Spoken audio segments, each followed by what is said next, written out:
Welcome to Essential Stencil Friday Night Live, and we're going to use Mystical Garden.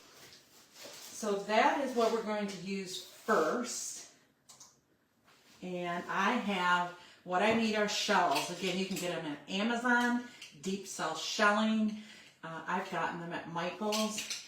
There's all types of sizes. This is a nice, the transfers I pulled out of Mystic Garden. Let's get started. We actually need sandpaper, believe it or not, first. But first thing I'm going to do is take that gritty sandpaper. So we're going to take, again, from our Mystical Garden transfers, we are going to just set this down into the shell. And I have this I want to probably add to it too, so I'm kind of looking at my placement. So again, you're going down into a dish, right? This is not just straight on. So what I do is I push it down in the middle, and I just use my finger and start rubbing it around, and then it's going to crinkle and crackle, but you're going to be able to get it into this grooved section, and you can cut it at different areas, the paper, so that it just kind of separates better, like maybe right here. Okay, and I'm just rubbing it into the grooves. Some shells have deeper and larger grooves than others. Okay, so I'm still just working it in with my fingers only. That heat helps.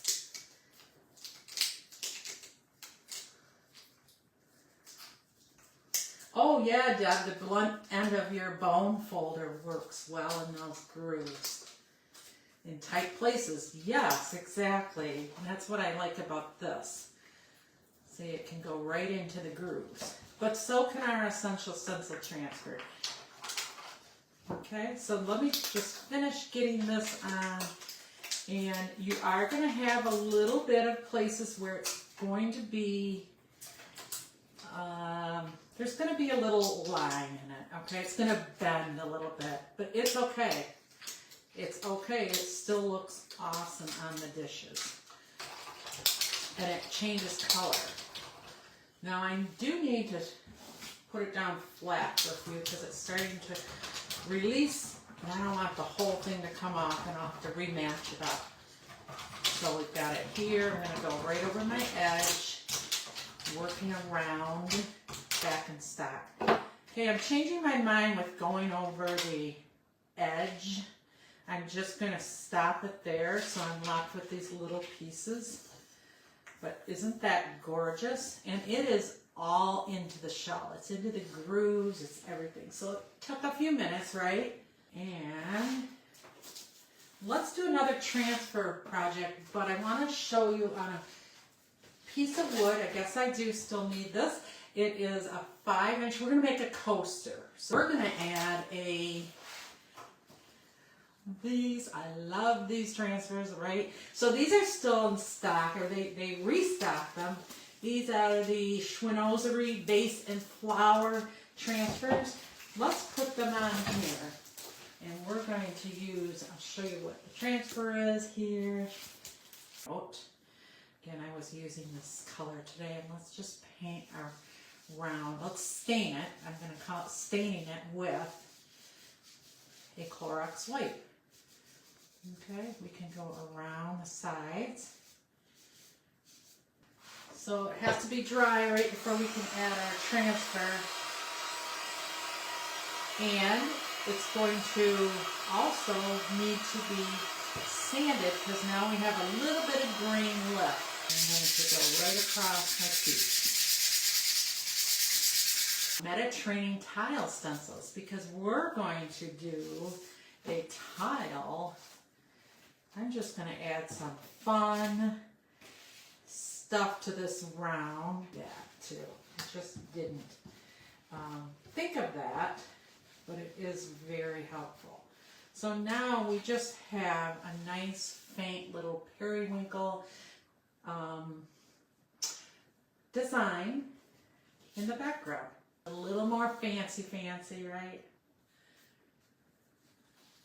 Yep, just a very, very light color. Okay, this is the transfer I'm using. I'm going to pull off the back if you're new to using transfers, and I have a nice sticky transfer, and we're going to transfer this onto our piece. I think I'm going to set it right here. I'm going to use my hands. So now there's a top transfer sheet that you're rubbing on. It's not sticky on this side. It's just nice and nice and soft and slippery. And this is your protector sheet for the transfer. Keeping my hands around it to get it nice and warmed up. Take my tool and just start putting it on. In this case, we can put it over our edges. I think that would look very pretty. So I'm going to start with that, but it can. So now I got my pinky right here, and I'm holding that down because as I'm working into the middle, I don't want it to just fall off because it tends to want to just come right up real quick once you get towards the end. A little bit of background, but is that a gorgeous coaster? I want to set my cup of coffee on this baby. Okay, it's so pretty. And this is called Bright Tone High Solids Top Coat Clear Gloss. It's a water-based, non-yellowing, UV protectant, eco-friendly, instrument finish, bowl turning bar tops and more, and it is brush on, and it is sprayable or brushable, and you don't have to get it in gloss, but that's what I love for my Trinket dishes. It is clear gloss. It's an epoxy like resin like, and it is just fabulous. But I should really check into getting an affiliate link for that because I use it all the time. But isn't that beautiful? Right, yep, we're going to dip a brush into that, and we're just going to come down our shell and add it to our shell. Our paint is dry. Okay. If you use a wax type material, you got to make sure that's dry before you add any top coat. If you were to use like a rub and buff, that's a wax. So let's show you what we made tonight. We made a large scallop shell trinket dish with our mystical rose, and then we made a coaster right here, a 5.5-inch coaster. So cute. Yes, you're welcome for the inspiration. And thanks again for joining us. Bye-bye.